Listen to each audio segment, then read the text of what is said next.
ఓం నమ శివాయ శ్రీమాత్రే నమ. మిత్రులకి శ్రేభిలాషులకి అలాగే నన్ను ఇంతగా ఆదరిస్తున్న యూట్యూబ్ ప్రేక్షకులందరికీ కూడా పేరు పేరు ధన్యవాదాలు. మిత్రులారా, మీ అందరికీ కూడా ఆ పరాదేవత ఎల్లవెల్లలా మీతో ఉండి మీ మనోవాంఛ నెరవేర్చాలని మనస్ఫూర్తిగా కోరుకుంటున్నాను. చాలామంది మిత్రులు, అక్క చెల్లెళ్ళు మెయిల్స్లోను కామెంట్స్లోను, గురువుగారు మాకు మా కుటుంబంలో భర్త సరిగా పనిచేయడం లేదు, మాకు కుటుంబం సరిగ్గా పోషణ సరిగా లేదు, మాకు ధనం రావడం లేదు, మేము ఇంట్లో ఏదో ఒక పని చేస్తున్నాము కానీ మాకు కలిసి రావడం లేదు. ఎందువల్ల? మేము పూజలు చేస్తున్నాము, ఉపాయాలు చేస్తున్నాము, నోములు నొచ్చుకుంటున్నాము, అయినప్పటికీ కూడా మాకు కలిసి రావడం లేదు, మాకు ధనం అనేది నిలబడటం లేదు.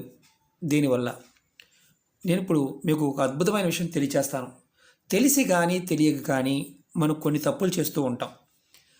మన పురాణ గ్రంథాల్లో, జ్యోతిష గ్రంథాల్లో, తంత్ర గ్రంథాల్లో కొన్ని విషయాలు ఆడవారు చేయకూడని విషయాల గురించి చెప్పడం జరిగింది.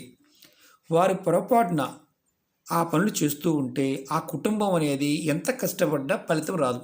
ఆ పనులేంటి, వాటి వల్ల కలిగే పరిణామాలు ఎలా ఉంటాయి, వాటి నుంచి ఎలా బయటపడాలో తేలికైన ఉపాయంతో మీకు తెలియచేస్తాను. మొట్టమొదటిగా, ఇంటిలో పెళ్ళైన స్త్రీలు కానీ అలాగే పిల్లలు కానీ ఆడవారు ఎవరైనా సరే సాయం సమయంలో కానీ అంటే సంధ్యా సమయంలో జుట్టు విరబోసుకొని ఇంట్లో తిరగకూడదు. జుట్టు విరబోసుకొని అంటే కొంతమంది సాయంత్రం సమయంలోనే కరెక్ట్గా 5:30 దగ్గర నుంచి 6:30 ప్రాంతంలో తలదూతూ ఉంటారు.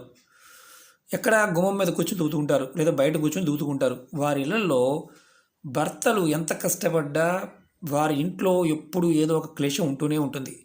ఆ సమయంలో పొరపాటున కూడా తల విరబోచుకొని తిరగకూడదు. అలాగే జుట్టు దువ్వుకోవడం కానీ ఆ సమయంలో చేయకూడదు. సంధ్యా సమయం అంటారు, ఆ సమయంలో చేయకూడదు. అది ప్రథమ తప్పు. అలాగే కొంతమంది ఆడవారు గుమ్మం మీద కూర్చొని అంటే సాయంత్రం సమయంలో లక్ష్మీదేవి ఇంటిలోకి వచ్చే సమయంలో మెట్ల మీద కానీ అంటే ఇంటి ఎదురుగా గుమ్మం మీద కానీ ఇద్దరు ముగ్గురు కలిసి కూర్చొని మాటామంది చెప్పుకుంటూ ఉంటారు, ముచ్చట్లు చెప్పుకుంటూ ఉంటారు. సాయం సమయంలో లక్ష్మీదేవి ఇంట్లోకి వచ్చే సమయంలో ఆ పని చేయటం వల్ల లక్ష్మీదేవి వెనక్కి వెళ్ళిపోతుంది, ఆ లక్ష్మి మన ఇంట్లో ఉంటుంది. దానివల్ల సాయం సమయంలో గుమ్మం మీద కూర్చొని పొరపాటును కూడా మాటామంతి చెప్పకూడదు, అడ్డంగా కూర్చొని. అలాగే గుమ్మానికి అంటే కొంతమంది సాయం సమయంలో కరెక్ట్గా సంధ్యా సమయంలో గుమ్మం మీద కూర్చొని ఏదో ఒకటి తింటూ ఉంటారు, గుమ్మం మీద కూర్చొని తింటూ ఉంటారు. అలా తినేవారికి కూడా ఇంటిలో ఎంత కష్టపడ్డా కానీ కలిసి రాదు. ఇది గుర్తుంచుకోవాలి. అలాగే 4వ విషయం చెప్తాను.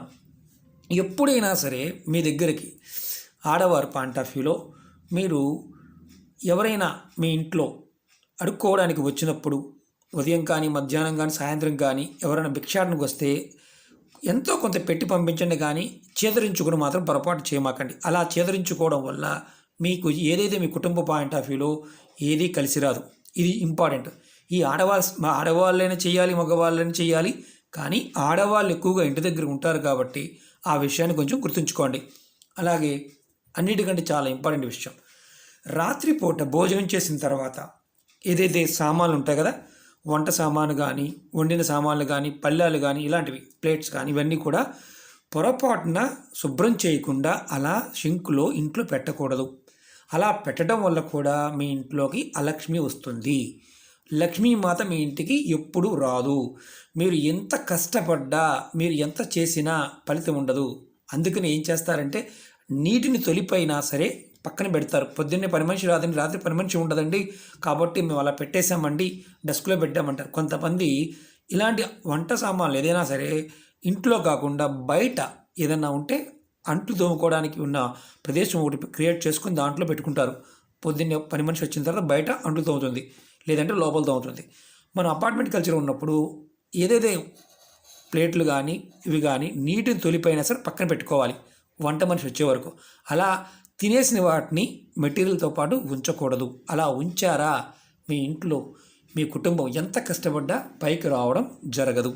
ఇది మన శాస్త్రంలో చాలా క్లియర్ చేయడం జరిగింది. ఇంకొక విషయం చెప్తాను, అన్నిటికంటే చాలా ఇంపార్టెంట్ విషయం. ఎవరైతే ఏ కుటుంబం అయినా సరే వృద్ధిలోకి రావాలనుకున్నప్పుడు సూర్యోదయానికంటే ముందు లెగిచి ఆ ఇల్లు ఊడవడం కానీ, స్నానం చేసి దీపారాధన చేయటం కానీ చేయటం వల్ల తన భర్త ఎవరైతే ఉంటారో వారికి వృత్తిపరంగా ఏదైనా సమస్యలు వచ్చినా తగ్గిపోతాయి. మనం ఉదయం 9 వరకు 10 గంటల వరకు పడుకుని ఉండటం వల్ల ఆడవారు ఎవరైనా సరే ఆ కుటుంబం ఆర్థికంగా వృద్ధిలోకి రావడం కష్టం. ఎందుకంటే స్త్రీ అంటే ఏదో సామాన్యమైన విషయం కాదు. ఇక్కడ అందరూ పని చేసుకోవాలి, కష్టపడాలి. అలాగే స్త్రీకి ప్రత్యేకంగా ఏంటంటే అద్భుతమైన శక్తి ఉంది. మన పురాణాల్లో స్త్రీ అమ్మవారు స్వరూపంగా చూస్తాం. అంటే భార్య అంటే భర్తలో సగభాగం. ఈ సగభాగం కనుక కరెక్ట్గా సహాయం చేస్తే భర్త ఏ చిన్న పని చేసినా యోగ్యత కలుగుతుందని శాస్త్రం చెప్తుంది. అలాగే ఇలాంటి సందర్భాల్లో ఇప్పుడు దాకా మనం ఆల్రెడీ చేసేసాము, ఇబ్బందులు పడుతూ ఉన్నాం, ఎలా బయటపడాలి? దానికి చిన్న ఉదాహరణ, చిన్న ఉపాయం చెప్తాను. ఇది ఆడవారైనా మగవారైనా ఎవరైనా చేయవచ్చు. మీరు గుర్తుంచుకోవాల్సింది ఏంటంటే, ఉదయం ఆడవారు నిద్రలేచిన తర్వాత మీ ఇంటి గుమ్మం, కొంతమంది ఇప్పుడు సింగిల్ డోర్లు వచ్చాయి, గుమ్మాలు లేవు, ఓపెన్గా ఓన్లీ దర్వాజా మాత్రమే ఉంటుంది. అలా ఉన్నా సరే ఇంటి ముందు మీరు అపార్ట్మెంట్ కల్చర్లో ఉన్న ఇంటి ముందు మామూలుగా మీకు సిమెంట్ ఫ్లోరింగ్ ఉన్నా సరే కాస్త నీటిని జల్లి చిలకరించి అక్కడ మీరు చక్కగా ముగ్గు వేసి ఆ గుమ్మానికి పక్కన చక్కగా పసుపు రాయండి. పసుపు రాసి 2 కుంకుమ బొట్లు పెట్టండి. ప్రతి శుక్రవారం నాడు ఉదయం సూర్యోదయానికంటే ముందు చేయండి. మీరు రోజు వీలు కాదనుకునేవారు శుక్రవారం చేయండి, రోజు వీలైన వారు రోజు చేయండి. ఇది మొదటి తేలికైన ఉపాయం, ఏదైతే అలక్ష్మి పోవడానికి. రెండో ఉపాయం ఏంటంటే, మీరు ఇంట్లో వారం భార్య, భర్త, పిల్లలు ఎవరైనా సరే ఒకళ్ళు, కుటుంబంలో ఒకళ్ళు ఆవుకి 2 అరటిపళ్ళు తినిపించండి. ప్రతి వారంలో కంపల్సరిగా 2 అరటిపళ్ళు తినిపించండి.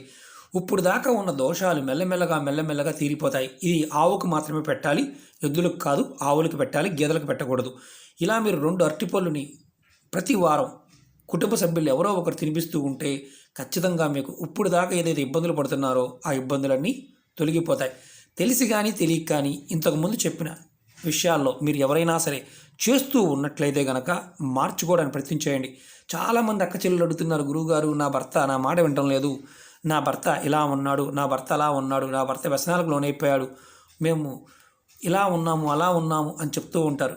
మీరు ఒకవేళ ఇలాంటివి ఏదన్నా చేస్తూ ఉంటే మార్చుకోవడానికి ప్రయత్నం చేయండి.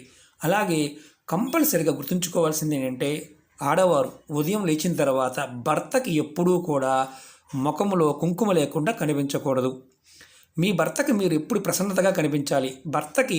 మీ భర్త మీ మాట వినాలి, మీ భర్త మీతో అనుకువగా ఉండాలి, మీ భర్త మీకు ఎప్పుడూ కూడా సహాయకారిగా ఉండాలనుకున్నప్పుడు మీరు ఉదయం లేచిన తర్వాత కంపల్సరిగా ముఖమున బొట్టు మాత్రం పెట్టుకోండి. ఎందుకంటే భర్త బొట్టు లేకుండా భర్తకి ముఖం చూపించకూడదు.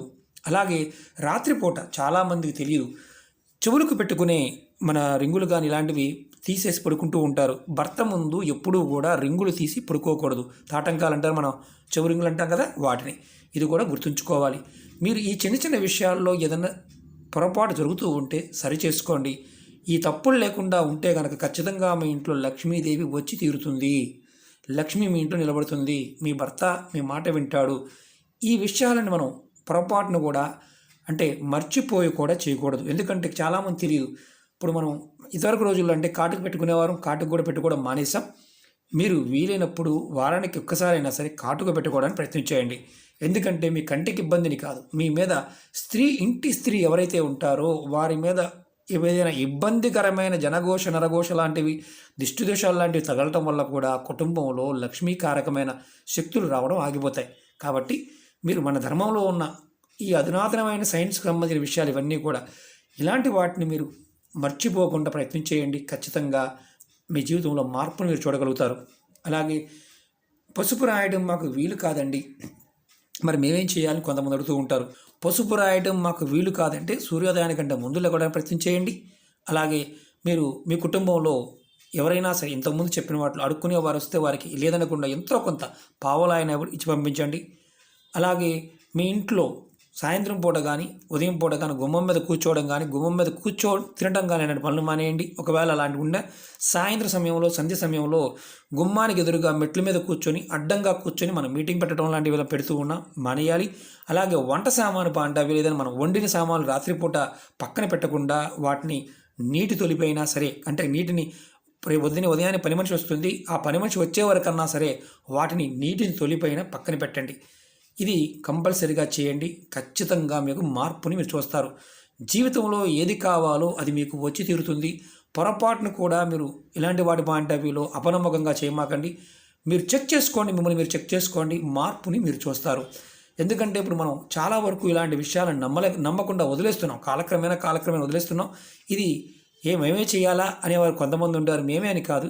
ఈ పాయింట్ ఆఫ్ వ్యూలో మీరు పరీక్ష చేసుకోండి, మీ భర్త మీ మాట ఎందుకు వినడం లేదు అనే పాయింట్ ఆఫ్ వ్యూలో ఇలా మీరు చేసి చూడండి. మీ భర్త ఖచ్చితంగా మాట వింటాడు, అందుట్లో మొఖమాటమే లేదు.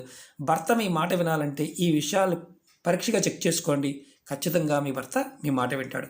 ఓకే మిత్రులారా, మీకు ఈ వీడియో నచ్చినట్టు లైక్ చేయండి, నా ఛానల్ సబ్స్క్రైబ్ చేసుకోండి, పక్కనే ఉన్న గంట సింబల్ని యాక్టివేట్ చేసుకోండి, 10 మంది మిత్రులకి షేర్ చేయండి. ఓం నమః శివాయ, శ్రీమాత్రే నమః.